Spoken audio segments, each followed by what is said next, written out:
sang formulator atau sang pencipta ini jangan dipegang-pegang biar Inilah Kabar Indonesia. Kabar Indonesia, berbagi informasi setiap hari.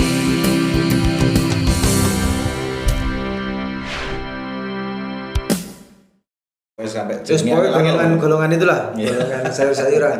Itu nanti beda lagi. Nah, sekarang kita dimulai dari mana dulu nih? Dimulai kita kelompokkan dari golongan sayur dulu ya. Sayur yang dulu, paling ya. gampang. Yang paling dekat dengan kita juga. Yang paling dekat dengan karena ibu-ibu. kita tanam di pekarangan pun bisa. Ya. Golongan sayur-sayuran itu ya contoh kobis, kemudian caisim itu dalam segala kategori ya, ada sawi putih, ada sawi hijau, sawi caisim, ada pakcoy dan sebagainya lah kurang lebih itu. Kemudian termasuk bunga kol karena umurnya juga nggak panjang sih, bunga kol 2 bulan juga udah panen. Kalau sawi, golongan sawi-sawian itu kalau pakai Hanamaru mungkin 15 hari 17 hari udah bisa panen malam ya. Karena terbukti di beberapa tempat yang laporan ke kita yang panen di usia 25 hari udah nggak laku karena terlalu besar, kegedean. Nah, itu cukup dengan soil improvement untuk pembenah tanahnya, kemudian nitrogen fosfat plus ZPT mikro dengan takaran 3 tutup dan 1,5 tutup per tangki, dengan spray kabut halus, timingnya kalau pagi maksimal sampai jam 9, kalau sore antara jam 4 sampai jam 6 lah, jam 4 sampai jam 6. Insya Allah ketika rutin menggunakan itu 7 hari sekali. Kenapa 7 hari sekali? Karena memang daur siklus lapernya 7 hari sekali. Kalau kita kan 6 jam sekali.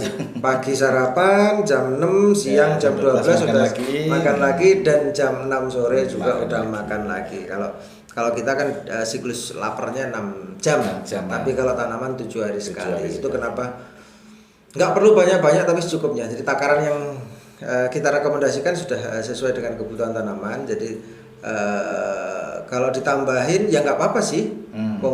Tapi tidak ada efek ya? Nggak ada efek, tapi ya menguntungkan bagi salesnya ya, karena mereka repeatnya cepat, nggak apa-apa. Mau ditambah ya monggo lah, silakan yang mau. Mau 5 tutup sama silakan 10 tutup. Karena apa? Tanaman itu sangat selektif. Dia hanya menyerap yang dia butuhkan, yang nggak dibutuhkan beda dengan manusia.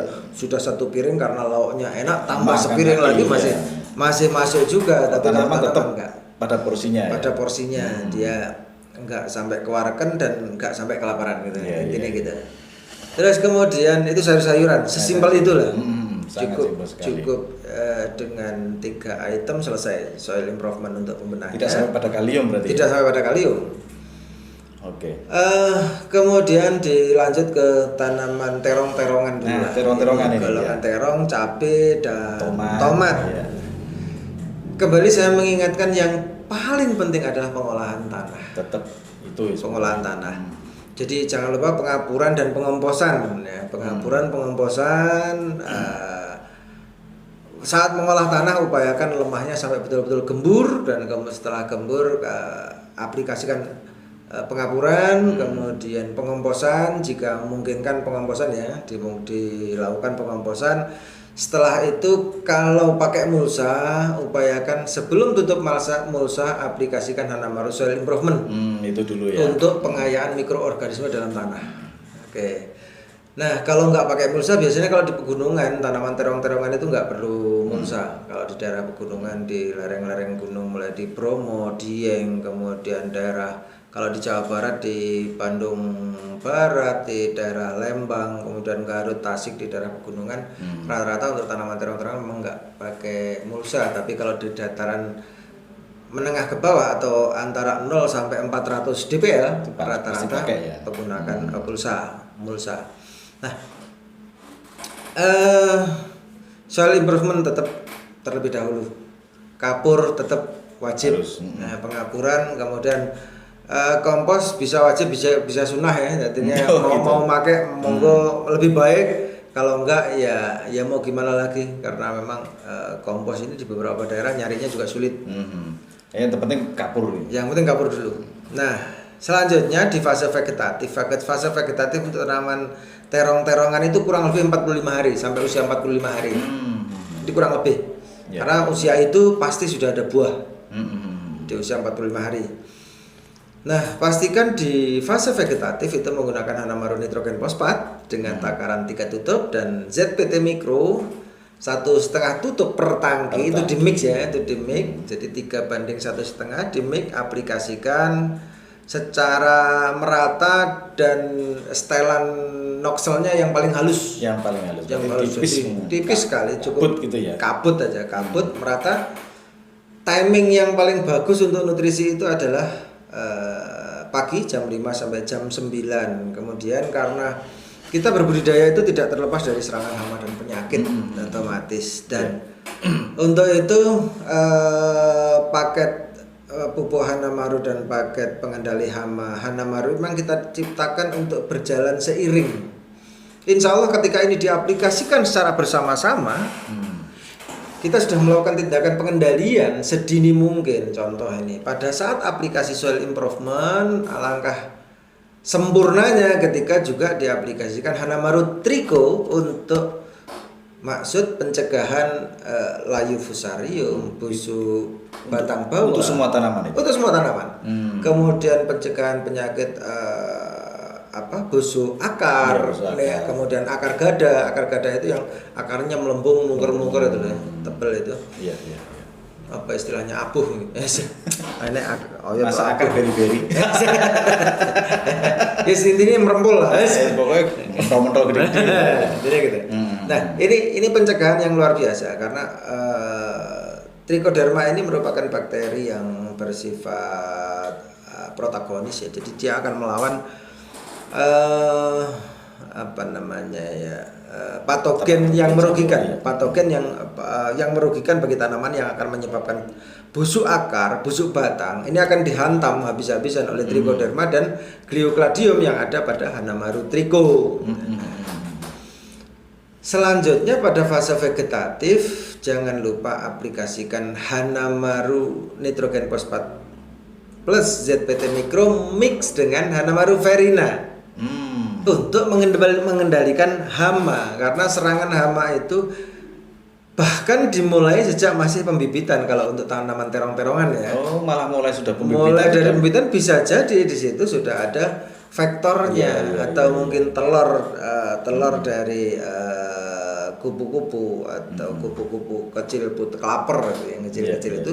Karena telurnya nggak kelihatan saat pindah tanam, kemudian terbawa dan kemudian berkembang setelah pindah tanam. Ini bisa jadi terjadi. Makanya perlu antisipasi. Jadi jangan nunggu serangan baru kita bingung ngasih racun. Dipersiapkan dulu dari awal. Dari awal ketika Hanamaru Verina diaplikasikan. Jadi di tahap awal bisa jadi 3 atau 5 hari setelah pindah tanam, aplikasikan Hanamaru nitrogen fosfat plus ZPT mikro mix dengan Hanamaru Verina khusus untuk awal ini 3 sendok. 3 sendok. Kemudian karena interval 7 hari kita ngikut interval dari pemupukan Hanamaru pengendali hama penyakit yang Verina juga kita sertakan, namun di aplikasi kedua cukup 1 sendok. Cukup 1 sendok. Ya. Dan itu terus menerus karena sifat kerja dari insektisida Verina ini secara biologi, kita mengendalikan secara biologi, maka ini sangat efektif sekali ketika dipakai dengan dari awal. Ini saya mencontohkan dari padi aja ya, kalau di padi. Berarti artinya Verina ini lebih ke insektisida berarti. Insektisida. Verina ini pengendali hama. Kalau Trico tadi lebih ke fungisida. Trico fungisida. Fungisida tapi lebih ke pencegahan, sifatnya pencegahan. Verina juga bisa mencegah, bisa membasmi namun tidak bersifat kontak. Karena dia sifatnya biologi. Kalau biologi ini berantai. Jadi dia menyebarkan virus terhadap hama. Hama ketika kena ini dia langsung sakit. Begitu sakit dia akan menularkan penyakitnya ke hama yang lain. Begitu dan seterusnya. Sampai dia mati itu butuh waktu 3-4 hari kan. Namun begitu terkena dia akan sakit, dia nggak akan makan. Selama 3 hari nggak makan, akhirnya mati ya, kering-keringan lah. Sampai jugris gitu. Jadi sampai dia kelaparan dan mati gitu. Saya mati. Nah, ini ketika dipakai secara terus-menerus insya Allah hasilnya juga sangat maksimal. Berarti Verina itu termasuk membunuh nafsu makannya hama. Betul. Nafsunya terbunuh, hamanya juga terbunuh. Hamanya juga terbunuh. Tapi dimulai dari nafsunya dulu. Gitu ya. Nafsunya dibunuh dulu. Dibunuh dulu. Ini bahaya. Nah, selanjutnya ini yang paling rawan di fase antara. Jadi fase antara itu adalah namanya kalau bahasa kerennya itu fase primordia. Jadi Primordia. fase di mana setelah vegetatif mau masuk ke generatif. Ke generatif itu sebenarnya tanda generatif itu adalah sejak munculnya bunga. Namun karena ketika masuk ke fase generatif ini ada aplikasi kalium, maka kita tunggu sampai terbentuknya buah. Kenapa kita bikin rata-rata di usia 45 hari? Karena rata-rata usia 45 hari itu terong juga sudah berbuah, cabai juga berbuah, tomat juga sudah berbuah. Maka di usia 45 hari ini kita aplikasinya berganti dengan Hanamaru kalium fosfat plus ZBT mikro. Jangan lupa Verina tetap diaplikasikan ya. Namun dengan pengamatan. Jadi dari awal memang petani jangan lalai tentang pengamatan. Kalau ke sawah coba kita lihat daunnya. Di balik daun ada apa? Kalau daunnya mulai mungkret ini keriting ini ada apa sih? Nah, biasanya di situ ada kutu. Namun kalau dari awal sudah menggunakan Verina, insya Allah kutu juga nggak datang. Uletnya juga belum sempat tumbuh udah mati duluan. Bisa jadi begitu. Nah, sekarang serangan penyakit yang perlu diantisipasi. Nah, penyakit itu biasanya kalau di tanaman terong-terongan masuk dari awal pindah tanam sebenarnya sudah kadang bisa ada bawaan karena yang namanya jamur dan bakteri. Jamur itu sebarannya melalui angin, bisa melalui angin. Bisa jadi karena tanaman kita sudah bagus tapi tetangga kita nggak dirawat. Akhirnya ketularan dari tetangga karena terpaan angin yang begitu kuat misalkan. Nah, kemudian kelembapan tanah, kemudian keasaman tanah itu juga akan mempengaruhi pertumbuhan jamur dan bakteri di lahan pertanian kita. Nah, maka sanitasi air penting banget, buangan air sangat penting banget. Bagaimana ketika turun hujan air segera cepat kering habis di situ ya. Jadi maka buangan air penting banget. Maka sanitasi air ini juga menjadi kunci keberhasilan petani juga. Maka ketika ada serangan, misalkan ini biasanya kalau tanaman terong-terongan ada trotol-trotol kuning gitu, cirinya ada bintik-bintik kuning. Nah, begitu ketahuan bintik-bintik kuning, jangan nunggu sampai gosong. Kalau sudah gosong, jelas nggak bisa disembuhkan. Tapi kalau masih baru kelihatan bintik-bintik kuning, aplikasikan Hanamaru Cooper, insya Allah dalam kurun waktu sehari semalam sudah bisa kembali hijau kembali. Nah, luar biasa ya. Karena Hanamaru Cooper ini bekerja hanya butuh waktu 4 jam. Itu khusus tanpa dimix dengan apa-apa? Itu harus eksklusif khusus untuk Hanamaru Cooper karena ini sifatnya obat, sifatnya penyembuhan, dan ini adalah fungisida kontak, artinya kontak sekali tembak langsung selesai. Itu wabil khusus Cooper. Wabil khusus Cooper ini harus eksklusif dan waktunya pun beda dari aplikasi yang lain. Khusus untuk Hanamaru Cooper aplikasinya di waktu siang hari sekira jam 9 sampai jam 12 nunggu terik matahari. Itu mau tanaman apa aja? Mau tanaman apa aja? Itu tetap Cooper eksklusif ya. Ketika penyakitnya adalah jamur dan bakteri, maka musuhnya adalah Hanamaru Cooper. Dan itu harus dan itu lengkap ada di sini semua. Ada semua dalam paket Hanamaru pengendali hama dan penyakit. Nah, itu butuh waktu cuma 3 sampai 4 jam untuk melakukan pekerjaannya. Artinya begini, ketika kita aplikasi jam 9, jam 10, jam 11 selesai. Jam 12. Kemudian jam 1 hujan deras. Udah nggak perlu diulang karena jamur dan bakteri ini sudah mati. Tunggu aja besoknya, insya Allah besok sudah kelihatan. Yang kuning-kuning tadi sudah mulai menghijau kembali. Oh iya. Nah ini hebatnya ada formula yang sangat luar biasa yang ditawarkan oleh Hanamaru. Tentunya bukan hanya kita menawarkan, bukan hanya apa yang disampaikan Bang Anwar tadi, bukan hanya sekedar basa-basi. Banyak para petani yang sudah telah menggunakan produk-produk Hanamaru, mulai dari paket pupuknya sampai pada pengendali hama dan penyakit, semuanya sudah terbukti. Dan ini tadi seperti yang disampaikan Cooper luar biasa, khususon. Jadi itu Mas Pendi, bahwa sesimpel ini sebenarnya menggunakan pupuk ini. Jadi asal timingnya jangan lupa bahwa interval penggunaan pupuk dan pengendali hama itu adalah 7 hari sekali. Iya. Dan sebenarnya kalau setelah dibedah ini tadi ya, kalau dipikir-pikir lagi ternyata bertani itu gampang berarti. Gampang. Ya berarti tadi kalau yang Bang Anwar bilang 1 hektar hanya 6 ton, padahal bisa 12 ton. Artinya selama ini kegiatan petani itu bisa jadi hanya 50%, tidak sampai 100%. Sampai 100%. Artinya Iya. tani itu kalau kita ngomong, kalau ibarat kata kita orang kantoran, ya kantor kita itu ya di sawah, maka setiap hari kita harus ngantor mulai pagi sampai sore. Iya. Kalau nggak ada kegiatan pemupukan, nggak ada kegiatan bersihin rumput, ya kegiatan adalah mengamati. Pengamati daunnya ini sudah sempurna atau belum, ada gejala serangan sudah mulai kelihatan atau belum. Itu harus kita lakukan setiap hari. Insya Allah kalau kita benar-benar mau ikhtiar dengan sepenuh hati, melakukannya dengan ketulusan hati, dengan menyayanginya, dengan betul-betul ikhlas menyayangi tanaman karena itu bagian dari hidup kita, insya Allah hasilnya juga sangat luar biasa. Karena jangan lupa, saya cuma mengingatkan bahwa tanaman itu juga makhluk hidup. Ya, yang perlu kasih sayang. Betul. Ada psikologi ya. Ada psikologi yang mempengaruhi, psikologi dari kita. Ini ibaratnya ketika kita tanam dengan mindset yang emosional, contoh dia berhitung, wah tapi harus begini, saya harus modal sekian, saya harus dapat sekian, hasil sekian. Nah, ini berarti kita sangat emosional, meskipun secara hitungan kita harus berhitung.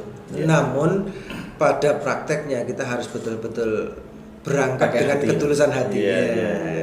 Ini efek psikologis yang luar biasa ketika benar-benar kita lakukan, tanaman dan semesta ini akan meresponnya dengan luar biasa. Hasilnya juga ya luar biasa. Dan banyak petani. Contoh ini gini, ada kemarin di laporan di grup pemakai Hanamaru itu, saya juga kaget, nggak nyangka ada jagung itu. Jadi seorang petani di Garut itu dapat proyek bantuan benih jagungnya BC1. BC1 itu adalah gen hibrid yang memang diciptakan untuk tongkol 1. Awalnya dia coba-coba, tapi begitu lihat perkembangannya bagus setelah pakai Hanamaru, dia betul-betul intens setiap hari ke sawah. Dia saking senengnya lah. Kemudian laporan ke kita, jagung BC1 yang mestinya tongkol 1 ini sampai keluar 4 tongkol. Dan pertumbuhannya utuh, meskipun sekarang belum tua ya, masih dalam bentuk tongkol yang kecil, tapi bentuk dan figurnya sama persis, keempat-empatnya. Nah, kemarin saya bilang, saya berharap mudah-mudahan, tolong ini yang harus diperhatikan ya, kalau isinya 4 maka makanannya harus 4, harus ditambah dan 4 kali lipat. Kenapa? Ya kita logikakan aja. Ada 2 rumah, yang satu dihuni oleh 10 orang, yang satu dihuni oleh 5 orang. Masa kita masih makan sama? Iya. Kalau sama-sama kita kasih nasi 1 piring, yang sementara yang satu dihabiskan oleh 10 orang, yang satu dihabiskan oleh 5 orang, yang jelas yang 10 orang ini mesti cungkring-cungkring. Bisa. Cungkringnya bisa jadi karena tidak makan, karena malu. Rebutan ya, rebutan makanan. Makanya kita harus ngasih makanan lebih ketika memang sudah ada gejala produktivitasnya naik karena jumlah tongkolnya bertambah. Maka ini dosisnya harus dinaikkan. Iya. Nah, tanaman juga akan merespon ketika yang dibutuhkan, karena yang namanya tanaman itu semakin banyak buah, serapan makanan juga semakin banyak ya. Jadi itu harus direspon bahwa ketika pengen buahnya tambah banyak dan sudah dibuktikan muncul tongkol 4, maka makanannya harus dilipat gandakan. Jadi begitu. Yang sejenis dengan jagung apa? Sejenis dengan jagung yang nanti perlakuannya sama seperti jagung. Sorghum bisa, padi bisa. Ketel itu apa namanya itu? Cantel ya? Iya, cantel itu ya? Atau sorghum itu. Terus kemudian padi itu juga sama satu rumpun. Pokoknya golongan sama ya. Pokoknya yang jenis golongan ini serat lurus.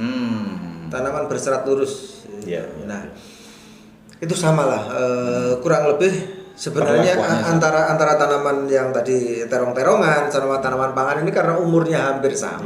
Sebenarnya. Ya sebenarnya ini berlaku sama karena fase generatifnya padi juga di usia nggak beda jauh. Kalau tadi terong-terongan 45 hari, sementara padi masuk fase generatif primordia di usia 55, masuk fase generatif antara 45 sampai 60. Itu saat bunting. Saat padi bunting itu sudah adalah fase di mana sudah mulai ganti makanan. Kenapa? Kalium dari nitrogen fosfat ke kalium dengan takaran yang sama tadi. Inilah kabar Indonesia. Kabar Indonesia, berbagi informasi setiap hari.